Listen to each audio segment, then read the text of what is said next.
आज अपने बात करेंगे हेयर फॉल के ऊपर। तो देखो, आप में से भी बहुत सारे लोग होंगे जिन्हें हेयर फॉल है या हेयर फॉल आने वाला है, बट आप उसे अभी नहीं रिकॉग्नाइज कर पा रहे हो बिकॉज आपको अभी हेयर फॉल उतना नहीं है। बट जो सबसे मेन कारण ये है मेल पैटर्न बॉल्डनेस, वो हम इंडियंस में बहुत ज़्यादा ही नॉर्मल है।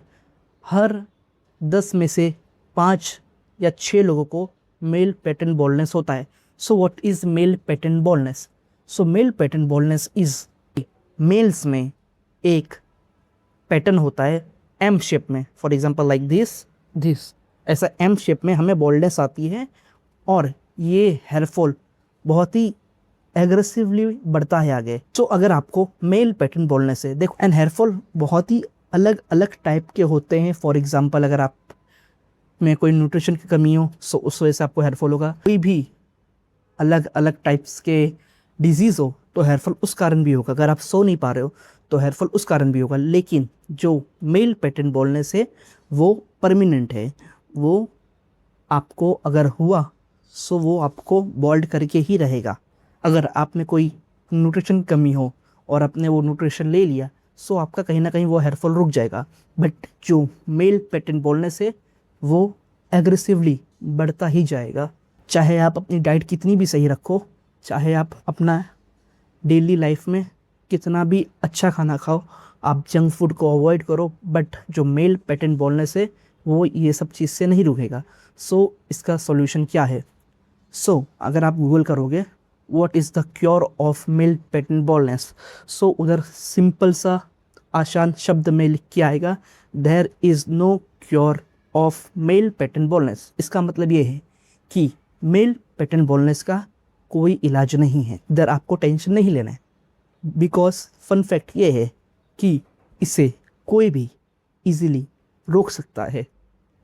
2 से 3 साल पहले मुझे बहुत ही एग्रेसिवली मेल पैटर्न बॉल्डनेस, जब मेरी एज थी 18 या आई डोंट नो 18 या 19 का जब मैं था, तब मुझे मेल पैटर्न बॉल्डनेस हुआ था एंड मेरे एम शेप में बाल पीछे जा रहे थे। बट उससे मैंने कैसे रोका और आज मेरे बाल पहले के मुकाबले काफ़ी सही है, काफ़ी डेंस है, काफ़ी वॉल्यूम है बालों में। बट ये चीज़ पहले नहीं थी। ये मैं इस चीज़ से बहुत ज़्यादा सफ़र कर चुका हूँ और मैंने बहुत सारी चीज़ें अपने हेयर पे ट्राई की, बहुत सारी मेडिकेशन अपने हेयर पे ट्राई की, होम रेमेडी ट्राई की, बट काफ़ी सारी चीज़ें अंदर से एक मिथ थी और काफ़ी सारी चीज़ ने मेरा खाली टाइम, पैसा, मेहनत, खाली ये सब वेस्ट किया है। अगर आपको मेल पैटर्न बॉल्डनेस है, अगर आपको पता है आपका हेयर फॉल क्यों हो रहा है, आज के वीडियो में हम लोग बात करेंगे कि इसे आप कैसे रोक सको। मेल पैटर्न बॉल्डनेस होता कैसे? मेल पैटर्न बॉल्डनेस ये कोई डिजीज़ नहीं है जो आपको कहीं से भी आके अचानक लग गई। ये आपके जेनेटिक्स में, ये आपके खून में है। अगर आपके फादर्स को था या आपके ग्रैंडफादर को था या आपके नाना नानी किसी को भी था, चांसेस है कि आप में ये मेल पैटर्न बॉल्डनेस आ सकता है। हेयर फॉल को कैसे रोकें? आपको सबसे पहले इसका रूट कॉज क्या है, ये हेयर फॉल क्यों होता है, अगर आपने जब तक ये नहीं जाना आप कैसे इसको रोकने का स्टेप ले सकते हो या ट्राई कर सकते हो, जबकि आपको उसका रूट कॉज ही नहीं पता है। आप कैसे इमेजिन कर सकते हो कि आप इस चीज़ को रोक सकते हो? अगर आपको इसका रूट कॉज नहीं पता आई एम प्रीटी श्योर कि आप इसे कभी रोक ही नहीं सकते हो। इसका जो रूट कॉज है वो है DHT। What is DHT? DHT is dihydryl testosterone. Basically क्या होता है, हमारे जो ह्यूमन बॉडी में, जो हमारे मेल ह्यूमन बॉडी में एक हार्मोन होता है जो होता है DHT। DHT हमारे बॉडी में बनता कैसे? जो टेस्टोस्टेरोन होता है वो DHT में कन्वर्ट हो जाता है हमारे मेल बॉडी में, उससे बनता है DHT। DHT क्या करता है? DHT हमारे ब्लड्स में फ्लो होता है। वो हमारे ब्लड्स में फ्लो होते होते होते वो जाता है हमारे हेयर फॉलिकल्स तक। हेयर फॉलिकल्स बेसिकली होता है हमारे हेयर्स का जो जड़, हमारे हेयर्स के एक रूट, एक प्लांट को ग्रो करता है। वैसे ही हमारे एक हेयर फॉलिकल्स होता है जो हमारे हेयर्स को नरिश करता है, अंदर से उसे न्यूट्रिशन पहुंचाता है, उसे ग्रो करता है। बेसिकली उसका वो एक पॉट कह सकता है। बेसिकली जो हेयर फॉलिकल है वो एक पॉट है एक प्लांट का। अगर उसमें DHT जा रहा है सो डीएचटी क्या करता है, उसको पूरे तरीके से कवर कर लेता है, जिसकी वजह से उसमें ब्लड्स नहीं पहुंच पाते, और ब्लड्स जो होते हैं वो कैरी करते हैं बहुत सारे न्यूट्रिशन जो कि हमारे हेल्थ के लिए बहुत ही ज़्यादा ज़रूरी होते हैं। बट वो डीएचटी पूरे तरीके से उस फॉलिकल्स को कवर कर लेते हैं, जिसकी वजह से उसमें ब्लड्स का फ्लो रुक जाता है या कम हो जाता है। अगर हमारा ब्लड्स का फ्लो हमारे फॉलिकल्स में कम हो गया, सो क्या होगा, वो हेयर्स में न्यूट्रिशन पहुंचेगा ही नहीं। सो बेसिकली वो हेयर्स पहले थिन होगा, थिन होगा, थिन होगा, एंड एट द एंड वो बाल उधर से फॉलिकल्स डेड हो जाएगा, जिसके वजह से उसमें कभी भी एक हेयर ग्रो नहीं कर पाएगा। सो डीएचटी हमारे हेयर फॉलिकल्स को चोक करता है, जिस वजह से अंदर ब्लड का सप्लाई रुक जाता है। सो आपको पता चल गया डीएचटी क्या होता है, डीएचटी क्या करता है। सो अभी हमें डीएचटी को रोकना कैसे है, कि हम डीएचटी को हमारे बॉडी में कैसे ग्रो करने से रोकें। सो इसका एक बहुत ही सिंपल आंसर है। अगर हमारे बॉडी में डीएचटी बढ़ रहा है, सो देखो सबसे पहले हमें क्या करना चाहिए कि हमें डीएचटी को ब्लॉक करना है। We have to block the DHT. Obviously हमें एक डीएचटी ब्लॉकर फूड खाना पड़ेगा। क्या करता है, हमारे बॉडी में डीएचटी को कम करता है, डीएचटी को बैलेंस करता है। सो सबसे पहले आपको एक चार्ट प्रिपेयर करना है, या ये चार्ट मैं स्क्रीन पे लगा दूंगा। ये फूड से डीएचटी हमारे बॉडी में कम होगा। सो ये चीज़ें आप खाओ। बट देखो, कोई भी चीज़ अगर आप खा रहे हो, सो आई डोंट थिंक सो, यानी कि ये प्रॉब्लम मेरे साथ है या आप सभी के साथ है, आई डोंट नो, बट मैं अगर कोई एक डीएचटी ब्लॉकर खाऊं, सो आई डोंट थिंक सो कि मैं रोज़ उसे कंज्यूम करूं हर एक मील में, जो कि I don't think so possible भी है। बट उसके जगह पे आप क्या कर सकते हो, आप एक डीएचटी ब्लॉकर खरीद सकते हो। डीएचटी ब्लॉकर बेसिकली एक टैबलेट्स होते हैं, जिससे हमारे बॉडी में डीएचटी कंट्रोल होता है।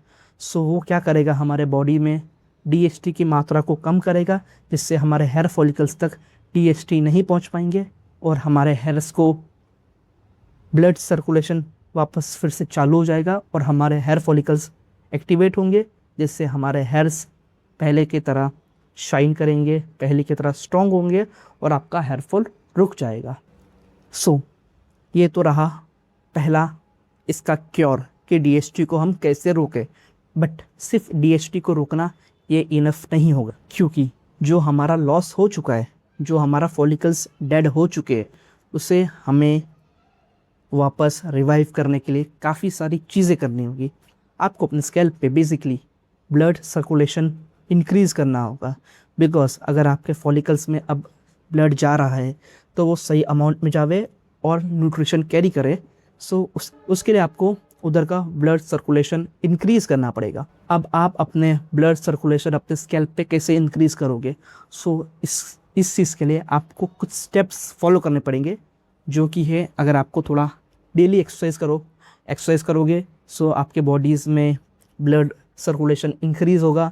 सो बेसिकली अगर आपके बॉडी में इंक्रीज़ होगा तो जाहिर सी बात है वो आपके स्कैल्प एरिया में भी इंक्रीज़ होगा, जिससे आपका हेयर फॉलिकल्स फिर से एक्टिवेट होगा, और आपके ब्लड आपके फॉलिकल्स तक न्यूट्रिशन कैरी आउट कर पाएगा। So point number 2 is massage your hairs.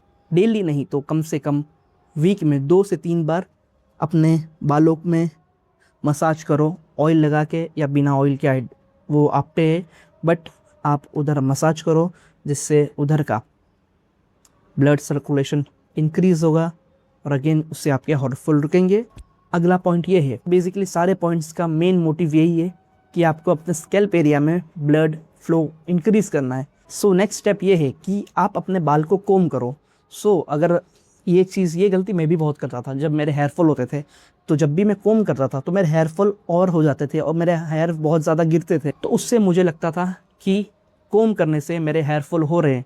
But ये सबसे बड़ा मिथ है। जैसे हम हेयर कोम करते हैं तो हमारे हेयर्स हमें बहुत ज़्यादा गिरते हुए दिखते हैं। सो हम क्या करते हैं, हम बाल झड़ना अवॉइड करते हैं, जिससे हमें लगता है कि कोम करने से हमारे हेयर फॉल होते हैं। बट हो सके उतना दिन में कम से कम 1 से 2 बार तो हमें हमारे हेयर्स को कोम करने हैं, जिससे क्या होगा, हमारे स्किन पे अगर ये कोम करेंगे सो बेसिकली क्या होगा, इससे ब्लड सर्कुलेशन अगेन इंक्रीज होगा। So stop avoiding combing your hair, यानी कि बहुत सारे लोग ये करते हैं कि अगर उन्हें हेयर फॉल होता है तो वो अपने बाल को कोम नहीं करते हैं। So start combing your hair every day. तो नेक्स्ट पॉइंट ये है कि आप एक बाला यंत्र इसे परचेज़ करो। ये ज़्यादा महंगा नहीं आता है, ये 120 रुपीज़ का मैंने लिया था। बेसिकली इसका काम क्या है, सो आपको इसे अपने स्कैल्प पे घुमाना है, रोल करना है। ये जो बम्स होते हैं ये हमारे स्कैल्प पे जब घूमते हैं, जब रोल होते हैं, सो बेसिकली इसका रोल यही है कि आपके स्कैल्प एरिया में ब्लड फ्लो इंक्रीज़ करना। सो ये काफ़ी ईजी टू यूज़ है, बिकॉज इसे वुडन डर्मा रोलर भी कहते हैं, आई थिंक सो ये काफ़ी सिंपल होता है। इसे आपको खाली अपने स्कैल्प पे रोल करना है, एंड ये बहुत ही इफेक्टिव है, एंड ये बहुत ही मज़ेदार भी है, क्योंकि इससे आपके जो सर का मसाज होता है आपको काफ़ी अच्छा फील होगा। और आपको जितना भी यानी कि स्ट्रेस भी हो, थोड़ी बहुत थकान हो, इससे यानी कि कहीं ना कहीं ये बहुत ही आपको एक अच्छा फील देगा। एंड इससे क्या होगा कि मसाज तो होगा, एंड आपका ब्लड सर्कुलेशन काफ़ी ये बूस्ट कर देता है, जिससे आपका हेयर फॉल बहुत जल्दी रुक जाएगा।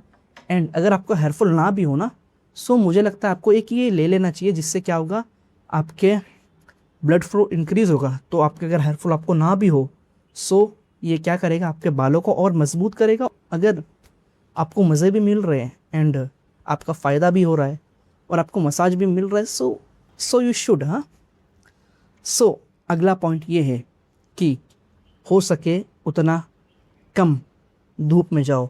बिकॉज देखो, हमारे हेयर्स ना बहुत ही डेलिकेट होते हैं, एंड अपने अगर उसे ज़्यादा धूप में ले जाएंगे, सो क्या होगा, हमारे बालों में एक क्रिएटिन की लेयर होती है। हमारे बालों के ऊपर एक लेयर होती है प्रोटीन की, जिसे हम कहते हैं क्रिएटिन। समर्स में इतने जो हार्श सनरेज हमारे बालों तक डायरेक्ट जो पहुंचते हैं, सो वो क्या करते हैं, उस लेयर को, उस प्रोटीन की लेयर को, जिसे हम क्रिएटिन कहते हैं, उसे वो जला देते हैं। सो वो चीज़ कहीं ना कहीं बहुत ही हार्मफुल होती है हमारे बालों के लिए। सो अगर आप ज़्यादा धूप में जाते हो, सो वेयर अ कैप, वो डायरेक्ट सनराइज से आपके बालों को बहुत प्रोटेक्ट करेगा, एंड आपके बाल सेफ रहेंगे। तो अगला पॉइंट ये है, हो सके उतना अपने बालों को क्लीन रखो। क्लीन रखो मतलब ये कि उसे proper time to time clean करो, टाइम टू टाइम शैम्पू करो, टाइम टू टाइम कंडीशनर करो। सो उससे क्या होगा कि आपका स्कैल्प एरिया भी क्लीन रहेगा, जिसमें डैंड्रफ नहीं होंगे, जिसमें जर्म्स नहीं होंगे। उससे आपका हेयर फॉल कहीं ना कहीं उससे कम होगा। सो अगला पॉइंट ये है कि स्ट्रेस कम लो। मुझे भी पता है कि हेयर फॉल से कॉन्फिडेंट लेवल काफ़ी गिरता है, बट हेयर फॉल इतनी बड़ी कोई दिक्कत नहीं है। आप कह रहे हो कि हाँ भाई अभी तेरे को हेयर फॉल नहीं है तो तू ये बोल सकता है, बट गाइज ट्रस्ट मी, एक टाइम पे मुझे इतना सीवियर, इतना एग्रेसिवली हेयर फॉल था मेल पैटर्न बॉल्डनेस के कारण। सो मैं आपको कह सकता हूँ, रिलैक्स गाइज, ये भी रुक जाएगा अगर आपने प्रॉपर प्रिकॉशन लिए, आपने ये सारे स्टेप्स को फॉलो किए। सो इसीलिए मैं इतना कामली और आराम से आपको बोल रहा हूँ कि चिल मारो भाई, हेयर फॉल रुक जाएगा। इसलिए कह रहा हूँ, स्ट्रेस लोगे तो आपका हेयर फॉल और बढ़ेगा, ना कि रुकेगा। सो इसलिए बोल रहा हूँ, स्ट्रेस कम लो। अगला पॉइंट है कि आप ज़्यादा पानी पियो। अभी आप बोलोगे पानी पीने से और हेयर फॉल का क्या रिलेशन है? देखो, इसका एकदम सीधा सीधा रिलेशन नहीं है, बट अगर आपकी स्किन हाइड्रेटेड रहेगी, सो आपकी स्किन हेल्दी रहेगी। अब स्किन से हेयर्स का क्या मतलब है?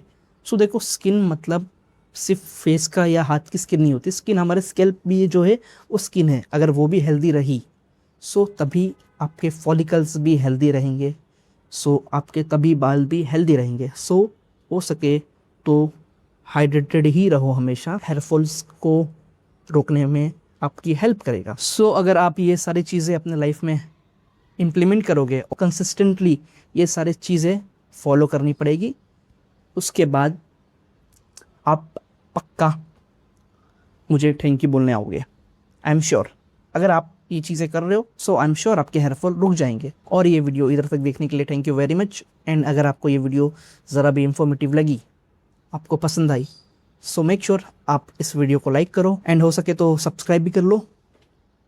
सो बस यार, आज का वीडियो इतना ही था।